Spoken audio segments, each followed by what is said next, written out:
I'm Chennai, and I'm going to be talking to you guys about anxiety. So, as far back as I can remember, I have always struggled with anxiety. I remember being in elementary school and getting the stomach aches, the deep pit stomach feeling because I did not want to go to school. Even nowadays, as an adult, I still get that. I worry if I remember to put the name on the blood draw I just did, or if I forgot to do something in one of my charts. Anxiety has always been a hindrance for me, but I am not alone. 40 million people in the United States alone suffer from anxiety. That is 18% of all of us. Anxiety is very common. But how do we deal with anxiety? What do we do? First, we want to identify the four categories anxiety falls into. The first one being generalized anxiety. So, in the medical field, we actually have sheets that identify generalized anxiety. Also, a best way to explain it is kind of just in the title. It's general things. Walking down the street and worrying if you forgot to turn off your stove. It's basically just to see what triggers you and what doesn't. The second one being social anxiety, being in large crowds of people. I know that one scares me too. Being in a crowd, going to gatherings, that comes from my own insecurities though. What are people thinking of me? Are they commenting on what I'm wearing? Things like that. But again, that comes from my own insecurities. A third one being panic attacks. This one can be a little dangerous though. This one feels like you're having a heart attack sometimes. Your blood pressure goes up, your heart rate goes up, and your breath becomes very shallow. This one can be a little dangerous because people have actually passed out from having panic attacks. And the fourth one, that one falls under two actually, and that is OCD and PTSD, or post-traumatic stress disorder, or obsessive compulsive disorder.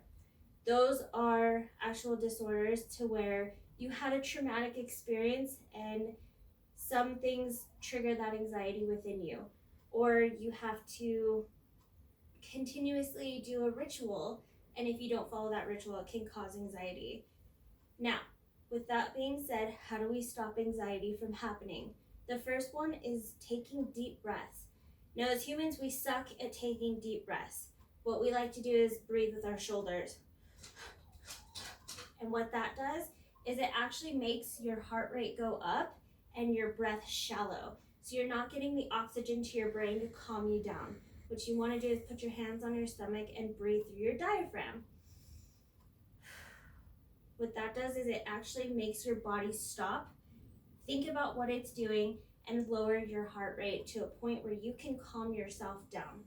The second one being identifying what is your anxiety trigger. Why am I so anxious today? So one of my biggest things is I start to get those panic attacks, those really dangerous ones, but I take a deep breath, clears my head, and I think about why I'm getting that panic attack. Why am I getting scared? Being able to identify anxiety gives you power over what exactly is worrying you. The fourth one is the third one, I'm sorry, I'm going out of order. The third one is therapy. And this sounds funny to some people because not everybody believes in therapy. However, giving yourself somebody to talk to is always a good cure. Now, just because I mentioned therapy, it doesn't always mean a psychiatrist, a therapist. Just giving yourself somebody who can be there for you, that can be considered therapy. But just like anything else, therapy needs to be with the right person. Just like you wouldn't just go to a store and buy a shirt because not all shirts fit you. So you definitely want to make the right fit. And then last but not least, because I don't really like this one, is medication. But if you are suffering from anxiety, you need to get the help you need. If you feel like you've done all these steps and it is just not getting better, medication can be a last resort.